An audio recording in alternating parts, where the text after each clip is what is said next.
Nos vamos a meter en un temazo, lo anticipamos cuando arrancamos el programa. Es fuerte, es realmente profundo lo que vamos a tratar hoy. Nos encantó que nos lo planteara Noé, esto de siempre tenemos que querer a nuestros padres y a nuestros hijos. Siempre tenemos que quererlos a papá, a mamá, y porque son los hijos. O puede que no se dé esto, y esto de sentir culpa, ¿está bien, está mal? ¿Qué pasa cuando a veces no querés ni a tus padres ni a tus hijos? No es Centeno, buen día, ¿cómo va? Hola chicos, ¿cómo andan? Gracias ¿Cómo están? por venir. ¿Cómo están? ¡Qué frío! ¿Qué frío? Sí, ¿no? Está frío hoy. Pero qué tema profundo, fuerte, duro. ¿Pasa mucho más de lo que uno cree en la vida cotidiana esto? Sí, a ver, lo primero que tenemos que pensar es que es una familia, ¿no? No es solo los hijos, los hermanos, los hijos y los padres, también los hermanos. O sea, uno nace en un lugar que no elige. Entonces, en este lugar que no elige pasan vínculos y estas personas tienen una historia previa, ¿no? Nuestros padres. Y después está la historia que se construye con nuestros hermanos. Sí. Y estos padres, cuando uno es adulto, uno se convierte en adulto. Si bien sigue siendo hijo, pero ya somos adultos para estos padres. Exacto. Entonces, en toda esa historia emocional se crean a veces conflictos, a veces hay pactos, a veces estas familias se convierten en familias muy tóxicas que funcionan de una forma muy disfuncional. Donde hay exclusiones, donde hay alienaciones, donde hay abandonos. Y cada uno le va a repercutir esto desde un lugar diferente. Entonces, los vínculos, como cualquier vínculo, se tiene que nutrir. Estos vínculos tienen que generar, que crecer y ir mutando por las distintas etapas de la vida que van pasando. Pero esto, ¿tienen que crecer obligatoriamente? Porque me parece, siento, cuando las cosas no van bien, cuando uno no vive en un ambiente sano, sino más bien todo lo contrario, ¿no es una mochila muy pesada el porque es tu padre o porque es tu madre? Y tal vez la soltás cuando recién ya sos mucho más grande y te animás a decir esto de... Y por más que seas mi padre, por más que seas mi hermano, por más que seas mi mamá, duro y difícil de decir o de aceptar, pero no, o también con los hijos inclusive, ¿no? Esos lazos que por allí, por más que vos sos mi hijo, yo soy tu madre o padre, pero no funciona. Claro, o sea, eso también es una forma de crecer. Después, cuando uno va evolucionando, no elegirlos. O sea, y no tiene que ver con no querer. Por ser un vínculo sanguíneo no tenemos la obligación del sentimiento amoroso, pero sí tenemos la obligación con nosotros mismos, porque el peso de no tener afectividad por un vínculo parental o un hijo adulto, yo nunca hablo de niños o de adolescentes, o sea, siempre cuando uno puede no querer o tener un rechazo hacia un hijo, pero cuando es adulto.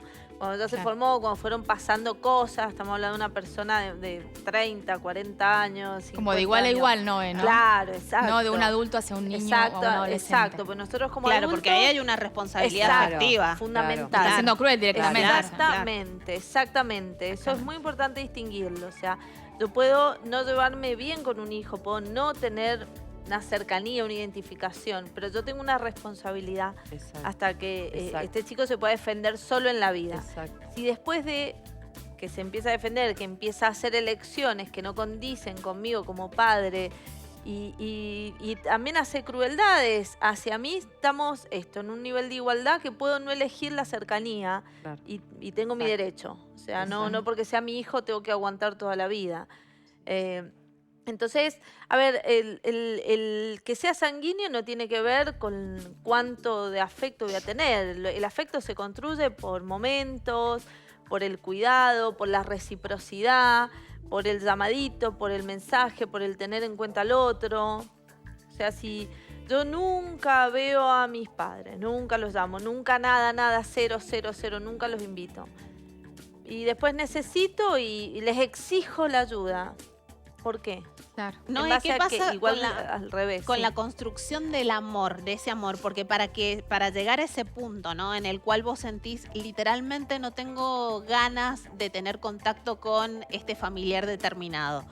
¿qué pasa con esa construcción del amor? ¿Cómo se puede, digamos, mejorar ese vínculo quizás por la familia, por los niños de ese hogar, por los niños de esa familia, para que haya justamente un contacto?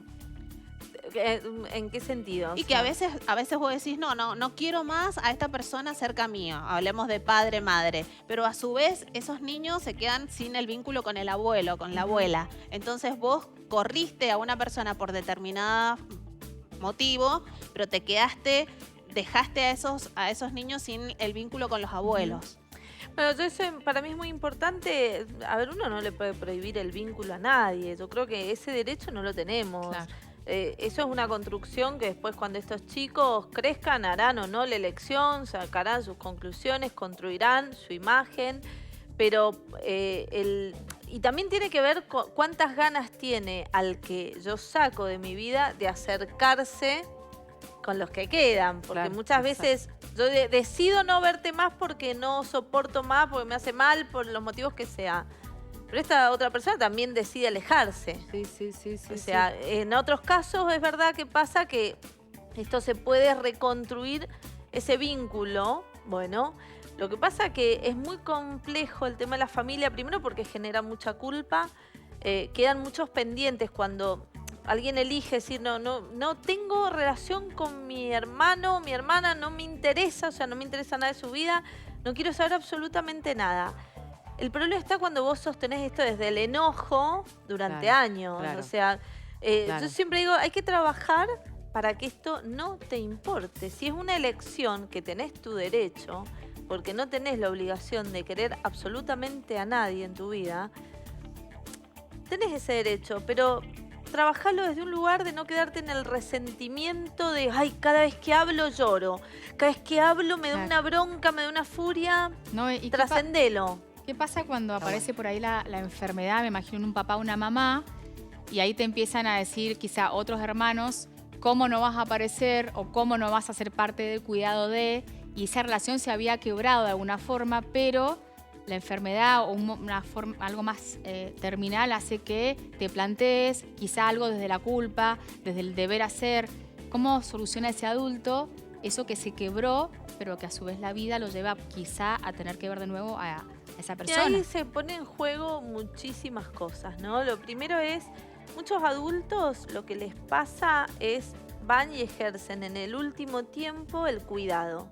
Van y cuidan y es su forma de cerrar el proceso. Muchos van y se despiden para cerrar y muchos deciden que no les interesa porque hace años que no tienen vínculo, entonces no les interesa.